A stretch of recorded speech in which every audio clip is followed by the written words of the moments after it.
बोले सियावर रामचंद्र की जय। सभी संतजनों को मेरा सादर प्रणाम। आप सभी रामायण का पाठ पढ़ एवं सुन रहे होंगे और आत्मसात कर रहे होंगे। तो आप सभी से मेरा हाथ जोड़कर विनम्र निवेदन है कि आपको रामायण का पाठ प्रतिदिन पढ़ना है और अपने बंधु बांधव सभी को इसके लिए प्रेरित करना है, जिससे हमारे देश हित और राष्ट्र हित के लिए एक थोड़ा सा प्रयास हो सके और साथ में प्रभु की चर्चा हो सके। जय श्री राम।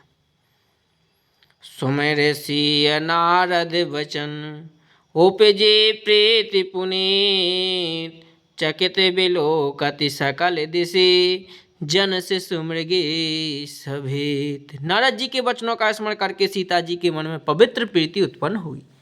बेचकित होकर सब और इस तरह देख रही हैं मानो डरी हुई मृक्षोणी इधर उधर देख रही हो। कंकन किंकिन नूपुर धुनि सुनी, कहत लखन सन राम हृदय गुनि। मानहु मदन दुर्दोभि दीनी, मनसा वैश्व विजय कहे कीनी। कंकण हाथों के कड़े कर धनियों पाए जे बजे, पाए जे बके शब्द सुनकर श्री रामचंद्र जी हृदय में विचार कर लक्ष्मण से कहते हैं, यह ध्वनि ऐसी आ रही है मानो कामदेव ने विश्व को जीतने का संकल्प करके डंके पर चोट मारी है। आस कह फिर चेतय तहि ओरा, सिय मुख शशि भय नयन चकोरा। भय बिलोचन चारु अंचंचल, हो मनहु सकुच निमि तजे दिगंचल। ऐसा कहकर श्री रामचंद्र जी ने फिरकर उस ओर देखा। सीता जी के मुख रूपी चंद्रमा को निहारने के लिए उनके नेत्र चकोर बन गए, सुंदर नेत्र स्थिर हो गए, टकटकी लग गई, मानो निमि जनक जी के पूर्वज ने, जिनका सबकी पलकों में निवास माना जाता है गया है, लड़की दमाद के मिलन प्रसंग को देखना उचित नहीं, इस भाव से सकुचाकर पलकें छोड़ दी, पलकों में रहना छोड़ दिया, जिससे पलकों का गिरना रुक गया। देख सिय शोभा सुख पावा, हृदय सराहत बचनु न आवा।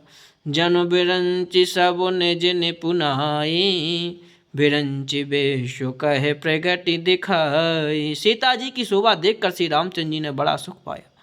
हृदय में भी उसकी सराहना करते हैं, किंतु मुख से वचन नहीं निकलते। वह शोभा ऐसी अनुपम है मानो ब्रह्मा ने अपनी सारी निपुणता को मूर्ति मानकर संसार को प्रकट करके दिखा दिया। सुंदरता कहूँ सुंदर करही, छवि मृगदीप सिका जनु बरही। सब उपमा कवि रहे जुठारी, कहीं पट तरों विदेह कुमारी। वह सीता जी की शोभा सुंदरता को भी सुंदर करने वाली है। वह ऐसी मालूम होती है मानो सुंदरता रूपी घर में दीपक की लौ जल रही हो। अब तक सुंदरता रूपी भवन में अंधेरा था, वह भवन मानो सुंदरता रूपी दीपशिखा को पाकर जगमगा उठा है, पहले से भी अधिक सुंदर हो गया है। सारी उपमाओं को तो कवि ने जूठा कर रखा है। मैं जनक नंदिनी सी सीता जी की किससे उपमा दूं। सिय शोभा ही बारानी प्रभो, आपनी दशा विचार। बोले सुचि मन अनुजे सने, बचन समय अनुहार। इस प्रकार हृदय में सीता जी की शोभा का वर्णन करके और अपनी दशा को विचार कर प्रभु श्री रामचंद्र जी पवित्र मन से अपने छोटे भाई लक्ष्मण से समयानुकाल वचन बोले कि तात जनक तन आयह सोई, धनो से जागे जहि कारण होई। पूजन गौरी सखी ले आई, करत प्रकाश फिरहि फुलवाई। हे तात, यह वही जनक जी की कन्या है जिसके लिए धनुष यज्ञ हो रहा है। सखियां इसे गौरी पूजन के लिए ले आई हैं। यह फुलवाड़ी में प्रकाश करती हुई फिर रही है। जासु बिलोकी अलौकिक शोभा, सहज पुनीत मोर मनु क्षोभा। सो सब कारण जान विधाता, फर कहीं शोभा दे अंग सुनि भ्राता।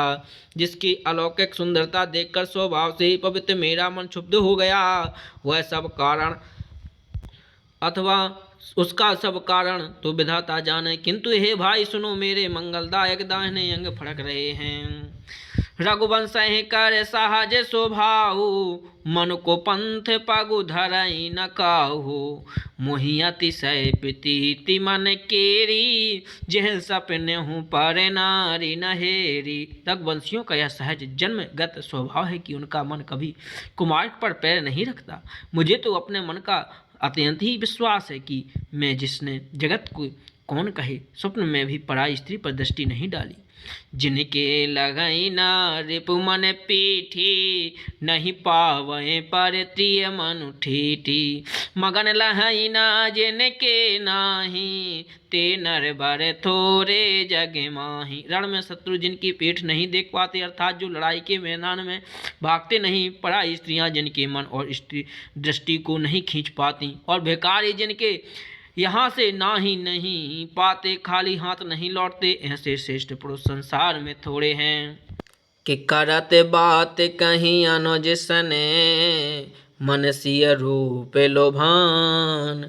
मुख सरोज मकरंद छवि, करई मधुपेय वो पान। यों श्री रामचंद्र जी छोटे भाई से बातें कर रहे हैं, पर मन सीता जी के रूप में लुभाया हुआ उनके मुख रूपी कमल के छवि रूप मकरंद रसों को भौरे की तरह पी रहा है। बोले सियावर रामचंद्र की जय।